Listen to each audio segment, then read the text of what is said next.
dice así. ¿Qué es el Espíritu Santo? Es la presencia activa y personal de Dios, es decir, Padre, Hijo y Espíritu Santo. Que los tres son uno, el Señor con su Hijo Jesús y el Espíritu Santo. El aliento, o sea, lo que da vida. Él nos guía y nos enseña, nos consuela, por eso se le llama el consolador. Consuela a las personas, capacitándolas para hacer la voluntad de Dios. Cuando una persona se siente triste, ¿verdad? De repente una persona enferma, en una cama, cualquier cosa, se siente triste. ¿Quién se consuela a esa persona? El Espíritu Santo.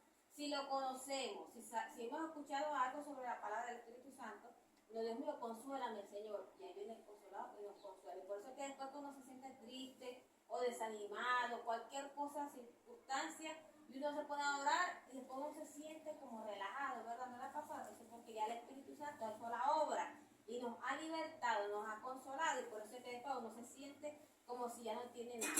Y el que está enfermo, de repente, una persona en una cama, desahuciada, y se pone a orar, Dios mío, dame fuerza, dame fortaleza. De repente Dios no lo sana de la enfermedad, pero en ese momento ya se siente más calmado, se le ha ido la dolencia o la incertidumbre, ay, me voy a morir. Porque cuando la persona está enferma se siente que se va a morir, tiene la mente, se va a morir, que cuando será, que será hoy, será mañana, entonces tiene eso en la mente. Y de repente esos malos pensamientos se elevan. Cuando hacemos la oración y el Espíritu Santo nos consuela y nos fortalece. Otro pequeño concepto sería, es el que nos guía a toda verdad. Vamos a leer Mateo capítulo 4, versículo 1. Ya, yo creo que conocen esta parte, que dice así. Entonces Jesús fue llevado por el Espíritu al desierto para ser tentado por el diablo, que el Señor lo reprenda. Por eso es que dice que el Espíritu Santo nos guía a toda verdad. El Señor fue guiado por el Espíritu al desierto para orar, para ayunar esos 40 días y 40 noches sin tomar agua, sin comer nada en el desierto. Imagínese usted. Solamente Dios es el que le da la fuerza y la fortaleza a la persona para hacer eso. Y Jesús lo hizo. No sé si otras personas lo habrán hecho, pero yo sé que Jesús lo hizo. Bueno, Moisés también lo hizo 40 días, 40 noches. En la presencia de Dios, en el desierto. Ahorita muchos hermanos de repente lo hacen, pero no en un desierto. De repente van a una casa de oración, en un cuarto, se encierran y lo hacen. Pero díganme ustedes en un desierto, sin agua, con ese sol. Y ahorita como está ese sol, imagínense en un desierto sin agua, sin comida, sin un techito, sin nada. ¿Quién sabe cómo sería eso? Solamente el Señor lo sabe. Gloria al Señor. Es un ser espiritual que todo creyente debe tener dentro de él.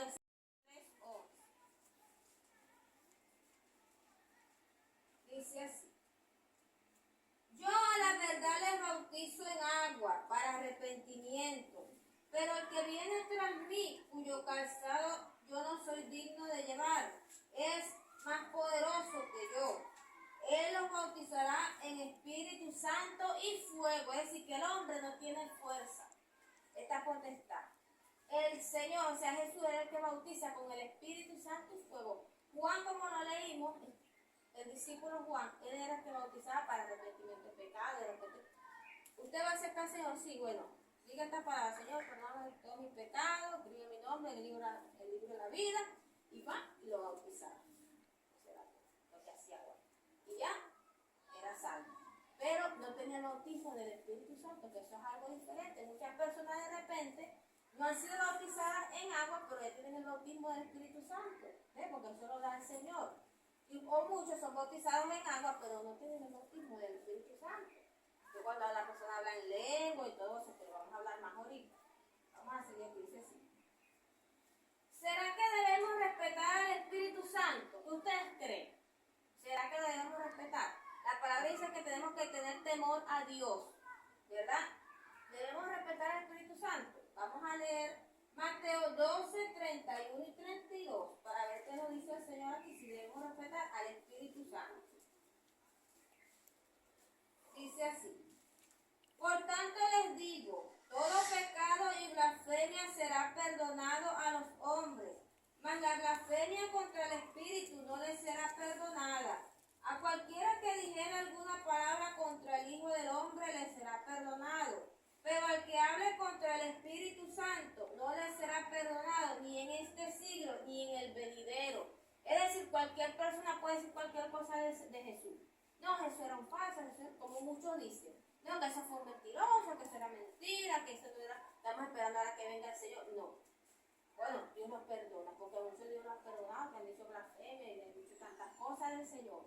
Pero el que diga una blasfemia contra el Espíritu Santo dice, no le será perdonado, ni en este siglo, ni en el venidero. Mis hermanos, por ejemplo, cuando una persona habla en lengua y danza, ¿usted ha visto, verdad?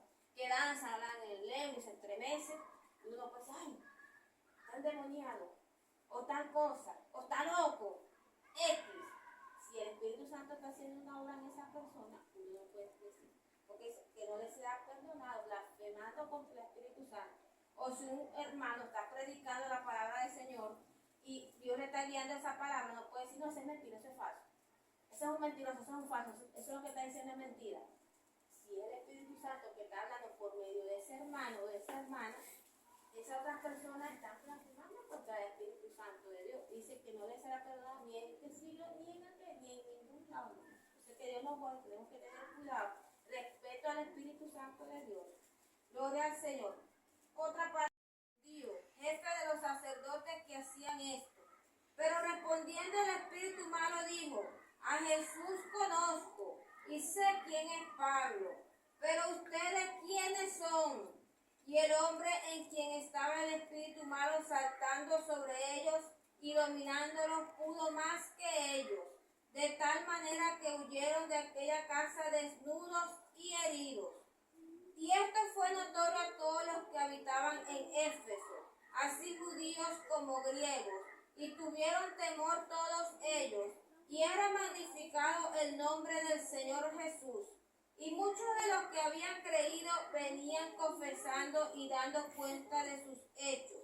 Asimismo, muchos de los que habían practicado la magia trajeron los libros y los quemaron delante de todos y echaron cuenta de su precio. Hallaron que eran 50,000 piezas de plata. Imagínense ustedes todo lo que valía eso.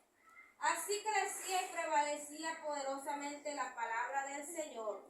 Ninguna persona que no haya sido, que no sea creyente, que no haya aceptado al Señor, que no esté sirviéndole al Señor, y que tenga el Espíritu Santo de Dios, puede orar liberación por otras personas, porque puede salir endemoniado esa persona.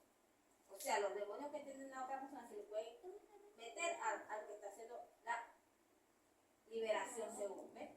Tiene que ser creyente, haber aceptado al Señor, bautizado en agua y con el Espíritu Santo para que Dios lo guíe y pueda hacer esa liberación. No todo el mundo puede hacer ese tipo de oraciones, hermano. ¿Ves? Si usted de repente viene a alguien, ay, hermanita Rosa, no así, que puedo orar por fulano que no puede dormir, de cosas en la noche. No, hermano, vamos a llamar al pastor o vamos a llamar al hermano Orlando para que ellos vengan, porque ustedes ya ustedes saben la palabra, con hermanos así bautizados, pero no por eso vamos a hacer cosas que no debemos de hacer. Cada quien, por eso que Dios constituye sus pastores, evangelistas, profetas, maestros y todo eso. Entonces estos hombres eran brujos, por decir magos, pero brujos pues. Entonces disfrazan todo. Decían que exorcistas. Cuando es cosa de liberación, mucha gente dice, ah, que están haciendo exorcismo. Yo he visto películas que se llama El Exorcista, que dice que no sé cuántas cosas harán. No he visto eso. Las cosas son tenebrosas. Entonces ve, hace años cuando yo vivía por casa de mi mamá, tenía como la edad de Ana, no sé, 7, 8 años. Yo me recuerdo que había un muchacho que la mamá era cristiana y él era como rebelde. Él era menor que yo, tenía como 2 años menor que yo. Y hermano, que le fueron a hacer, puede ser una oración de liberación, pero uno, niño, lo que uno escucha es lo que uno habla. Ay, le van a hacer un exorcismo a fulano. Ahí está un poco de gente, un poco de evangélicos, cristianos, entraron a la casa. Y piensan cuando nosotros vamos a hacer las oraciones, se escucha